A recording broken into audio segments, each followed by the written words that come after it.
This is the second video on chapter 48, Solids of Revolution in Volume.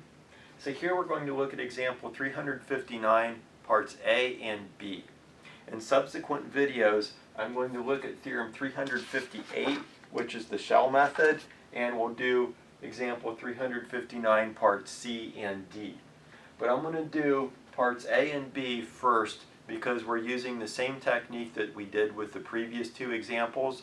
In parts C and D, we'll use another technique. So in the subsequent videos, I'll talk about that technique and then we'll do examples C and D. So I'm doing the videos in a slightly different order than what is in your notes. So here we have two functions. We have a line y equals 1/8 x, and then we have an algebraic function y is the fourth root of x. We are interested in the region bounded by these two curves. In part A, we're going to spin this around the x-axis and calculate the volume of the solid formed by revolving this region around the x-axis. These two curves intersect at x equal to 16. So the fourth root of 16 is 2, 16 divided by 8 is 2, so they intersect at the point 16, 2. This is the point of intersection. And as we revolve this around the x-axis, we can think of this as a couple different ways. One is we can just consider the volume of the solid formed by revolving the larger curve, which in this case is the fourth root of x, around the x-axis. Calculate that volume. Then consider the volume of the solid formed by revolving the line about the x-axis and subtract those two volumes. And that's what we have done here.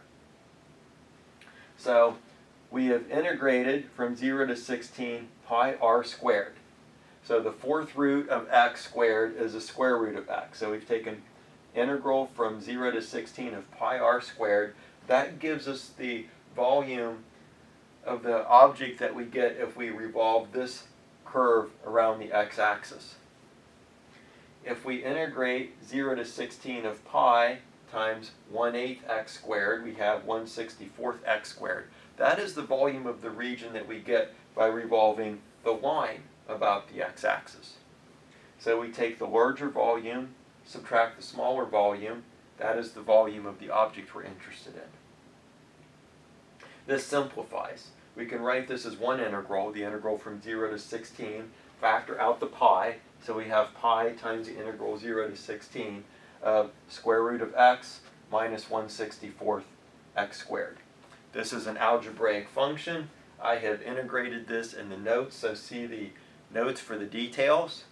But we find an antiderivative, we substitute 16, we substitute 0, we subtract. And we have 64 pi divided by 3.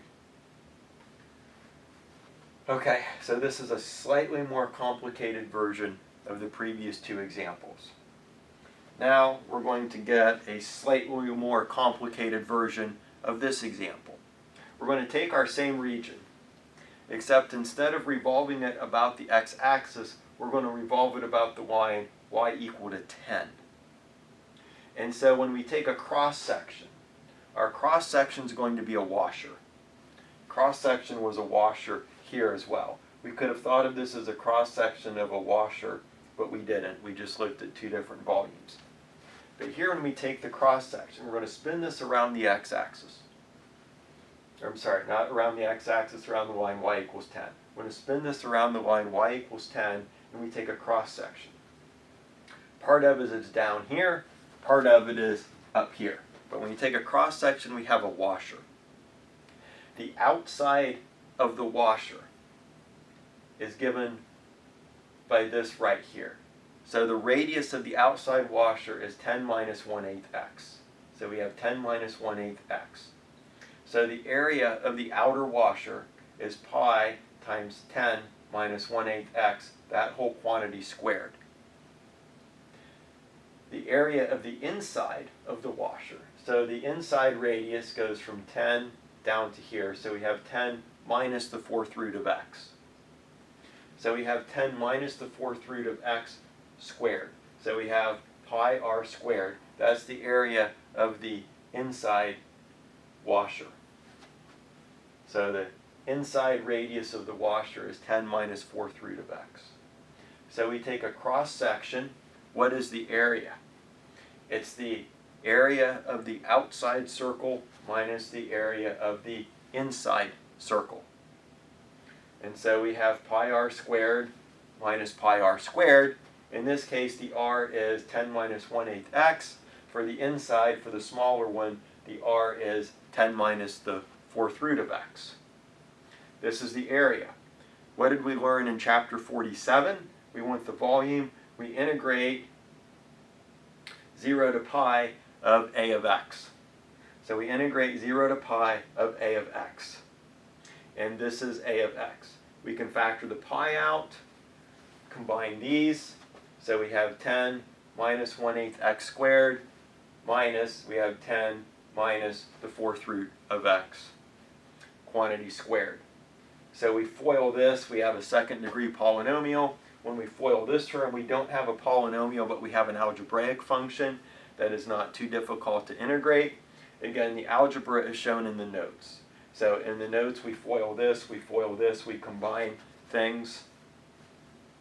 Find an antiderivative, substitute 0, substitute 16. So we substitute 16, then we substitute 0, then we subtract. And the answer is 512 pi divided by 3.